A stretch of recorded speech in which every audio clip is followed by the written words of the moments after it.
মালদার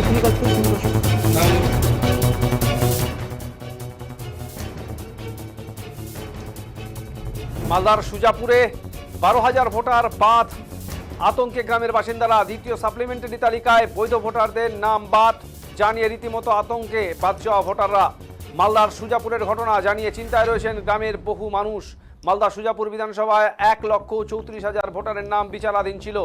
বিচার ব্যবস্থার মাধ্যমে এখনো পর্যন্ত প্রায় 64,000 ভোটারের বিচার হয়েছে, তাতেও বাদ পড়েছেন প্রায় 12,000 বৈধ ভোটার। এরপরে আতঙ্ক শুরু হয়েছে এলাকা জুড়ে। মালদা সুজাপুর বিধানসভার গয়েশবাড়ি গ্রাম পঞ্চায়েতের প্রায় কয়েকশো বাসিন্দা আতঙ্কের মধ্যে। নির্বাচন দপ্তর ট্রাইব্যুনালের মাধ্যমে আবেদন করার সুযোগ করেছে, কিন্তু মালদা জেলায় এই পরিষেবা পাচ্ছেন না বাদ পড়ে যাওয়া বৈধ ভোটাররা। অভিযোগ এমনই, ফলে দুশ্চিন্তা বাড়ছে বৈধ ভোটারদের। সীমা খাতুন নামের এক বাসিন্দা জানান, তার নাম ডিলিট হয়ে গেছে। তার ভোটার কার্ড, আধার কার্ড, বাবার আধার কার্ড দেওয়া হয়েছিল। তার কাছে যত ডকুমেন্ট ছিল সব দিয়েছিলেন, তারপরেও কিসের জন্য নাম কাটা গেল তা বুঝে উঠতে পারছেন না বলে তিনি জানান। জিজ্ঞাসা করলেও কোনো সদুত্তর কেউ দিতে পারছে না। এই ঘটনায় আতঙ্কে রয়েছে বলে জানান তিনি। আইনি সহায়তা কেন্দ্র খোলা হলেও সেখানে গেলে তারা কিছুই বলতে পারছে না। একইভাবে মোহাম্মদ দুলাল শেখ নামে আরেক বাসিন্দা জানান, সমস্ত ডকুমেন্ট দেখানো সত্ত্বেও কেন নাম্বার গেল তারা বুঝে উঠতে পারছেন না। ট্রাইব্যুনাল খোলা হলেও তারা সেখানে যান, কিন্তু সেখান থেকেও কিছু বলতে পারছে না। সেই কারণেই তারা চরম আতঙ্কে রয়েছেন। স্থানীয় গ্রাম পঞ্চায়েত প্রধান এস মোহাম্মদ বলেন, এটা নির্বাচন কমিশন নয়, এটা হচ্ছে নির্যাতন কমিশন। বিজেপির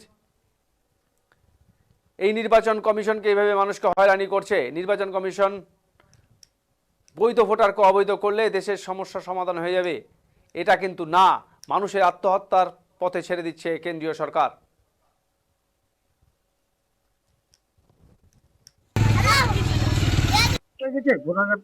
আমার নাম ডিলিট হয়ে গেছে।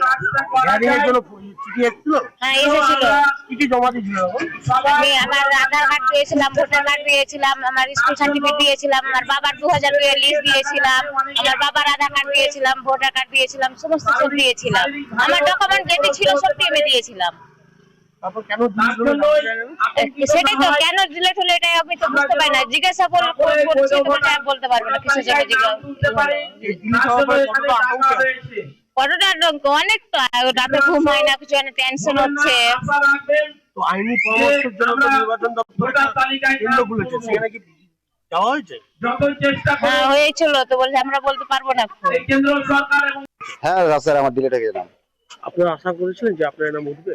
হ্যাঁ, আমরা আশা করছিলাম। আমার নথিপত্র সমস্ত সবকিছুই আছে, ডকুমেন্টস বা birth certificate, voter card, pan card সবকিছুই আছে, অথচ ডিলিট হয়ে যায় আমার নামটা। আপনারা নির্বাচন কমিশনের কাছে গেছিলেন কেন ডিলিট হলো? না, আমরা কারো কাছে যাইনি, এখন কোনো খবর পাইনি। কখন কি হবে না হবে এরা কোনো কিছু বলছে না, না বলে তো আমরা যেতে পারছি না কোথাও। কতটা আতঙ্কে আছে? কতটা আতঙ্কে আছে? এতটা আতঙ্কে আছি, আমার রাত্রে ঘুম হয় না, খাওয়ার রুচ্ছে না। ট্রাইব্যুনাল কোর্ট তো চালু হয়েছে, সেখানে কি আপনারা আপিল করেছেন? ট্রাইব্যুনাল কোর্ট চালু হয়েছে, ওখানে যাচ্ছি, কোনো লোক তো থাকছে না ওখানে। ও বাঁশ দিয়ে ঘিরে ছেড়ে দেখি কোনো লোক আছে ওখানে, একটা লোক নেই ওখানে।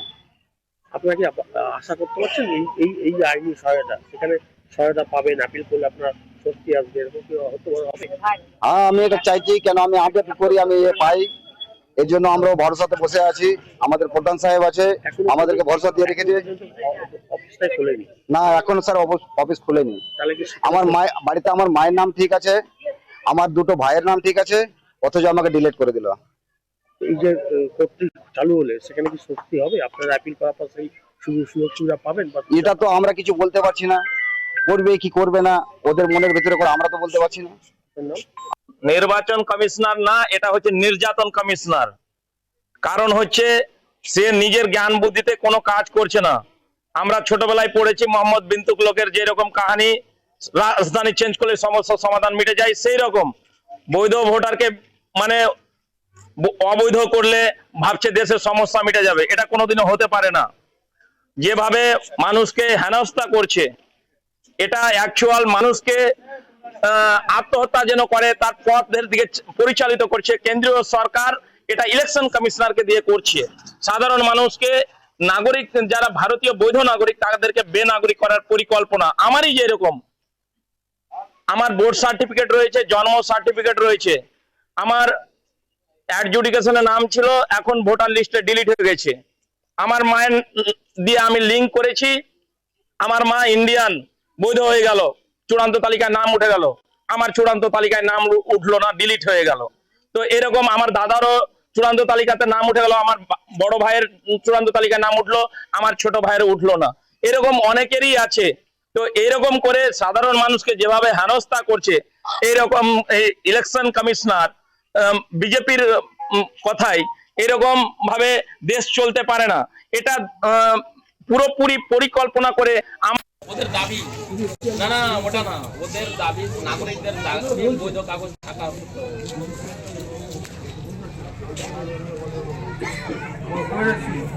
না আমার বই